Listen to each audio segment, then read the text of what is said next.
talks of Miles, the other guy. That other guy.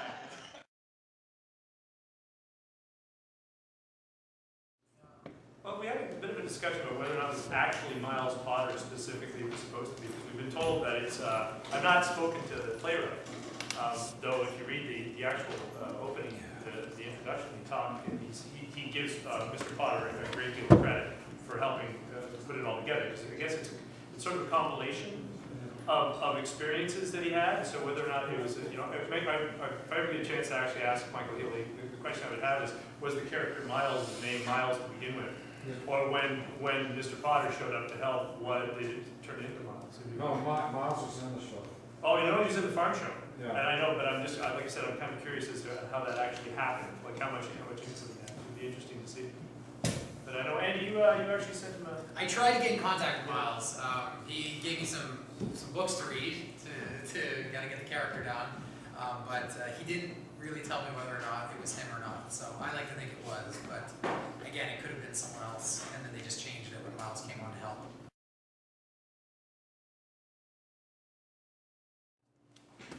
This guy right here. I don't think he went there, but I think he had a couple of weekends there. If he really did, he wouldn't develop remember. your character around that little part, because I mean, I remember Rochdale College, I was a bit young, but. I didn't want it to cloud anything too much, but Dan was pretty candid about what that place was, and it gave me an idea of the lifestyle that Miles would have led when he was kind of working on his craft, when he was first starting out. So it gave me an idea of how energetic he would be, and how wildly different he would be from the other two guys. So thanks to Dan and those stories, it kind of gave me an idea that I think Miles was kind of a wild guy, and he had to kind of tone it down when he got here. Yeah.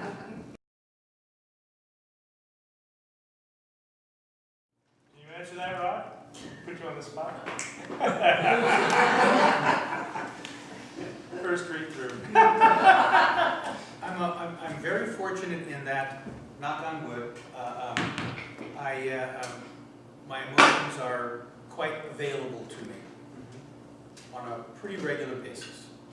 So when I want the juices to flow, then they almost always flow. And when I don't want them to flow, then if I'm lucky, then they flow out in the audience. But I'm just fortunate that way. It's in my blood, I guess. I was very lucky it's two parts. I was very lucky to work with these guys because they gave me so much, just as actors. They gave me so much to go off of that it was really easy for me to kind of center Miles and kind of ground him. But the other thing was, the nice part about Miles is he's the disruption to the balance that is this lifestyle. So he's kind of always deer in headlights. So it wasn't, you know, I was able to play that because these guys were always giving me so much. So it was just genuinely just amazed at what was going on. So, you know, I was very fortunate to kind of fit myself into that. Dan? It was a long process during the rehearsals, finding the character. But what I had to draw on was, I have a daughter who suffered head trauma when she was very young and could not remember from one day to the next. And to me, in much of my dealing with Rod as Angus, I put her there. And some of the situations were very similar, so I had that to draw on. It's always very dangerous territory when you start doing that. Yeah, and I didn't really share that with the rest of the cast Well, you didn't, but because that was my journey, and I didn't think they really needed to know that for their characters.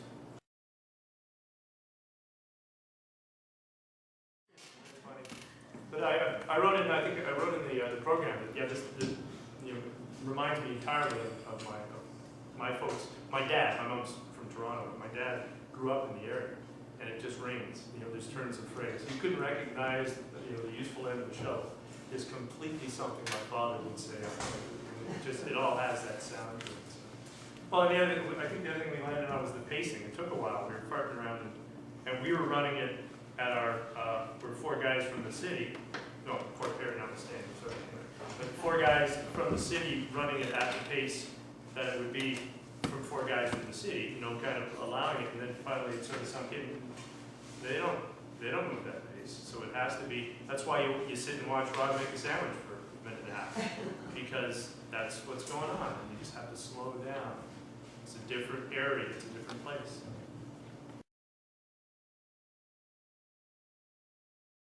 The one thing I point out to everybody, because I've been doing this a long time, is that they, if you're going to use, like the way you hide seams on the flats, right? The walls are all 4 by 8, right? So you can see where the seams are, and it destroys magic. But he wasn't satisfied with any wallpaper that he could find, so he decided to design his own. Because he has nothing else going on. He decides to design his own wallpaper, and so he did. And he had them stencil it on. And I said, but Vaughn, the way you hide the cracks between the flats is you use splooge, and then you paint over them. And what are you going to do? He said, no. All the cracks between the flats are going to become the cracks between the seams of the old wallpaper. And that's what he's done. And if you look, like the water stain, that's where all the flats are. I said, oh my God, you're good. It's amazing. Yeah, you're really, really, really good. The other thing I'd like to point out, Mike Rainey, who did our lighting, is a fantastic lighting designer. He usually does incredibly extravagant stuff, and and this is sort of not that type of play. So I don't know if you noticed the lighting in the transitions. Yeah. So and that was his moment. He said, if you come back, or the transitions between, initially it's always purple, and it's very dramatic because I wanted to make sure that you understood there's a change in time. But it's very blurry, and then slowly the blurry gets cleaner and cleaner and cleaner, but it's still squiggly lines, but now they're cut. And then it turned into a geometric sharp shape. As it became clearer and clearer to Angus what it was he was looking for on the wall. And then finally the last shape you see is the clear-cut square, which is where he puts it on, right? And it's one of those things where I just like, wow, my mind doesn't work like that, Mike. That is absolute genius. Opening night, we had a guy actually verbalize an aha moment. Do you remember? Yeah. The square came up, he turned around and went, and the guy, oh! Actually did that. It was just like, and one of the beauties of this was that it's such a lovely intimate space that we got to play with shadows and stuff. Where in a big space you can't do that. But here you could. They had a lovely scene between Angus and Miles, they come out and they don't turn the lights on. And he said they wouldn't. But Morgan would. Morgan would come and turn the light on, but these two wouldn't. And he said, I want to leave it that dark. Is that okay with you? And I mean, it completely rings true. And you can see because it's such a small space. It's so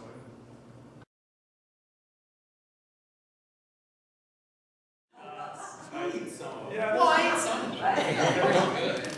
They're starving. The real starving actor. Everybody else got real job.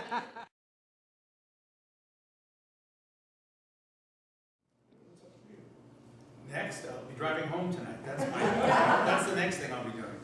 After that, no idea. No idea. The joy of being an actor and self-employed. And I'm doing Rocky Horror Picture Show here at the Rose Theater in the main space. It's Theater Alive is doing it. It's just one weekend, and then after that, in September, I'm going back for my master's. I'm getting my master's of theater at U of T. What's playing in Rocky Horror? Riff Raff. it's not like anyway. No, she's laughing. She's like, thank God he's not going to be naked. It's okay. It's a three-piece suit. It looks great. Dan, what's up next for you? I'll be doing a remount of the Diary of Anne Frank in Toronto. What are you playing in? I'm playing Kraler. Oh. Yeah, we put Mr. Kraler. I was involved in the production earlier this year in April, and they had such a good response to it. They're going to remount it next February. Terrific. Well, thank you all for hanging around. We really appreciate it. Thanks for coming.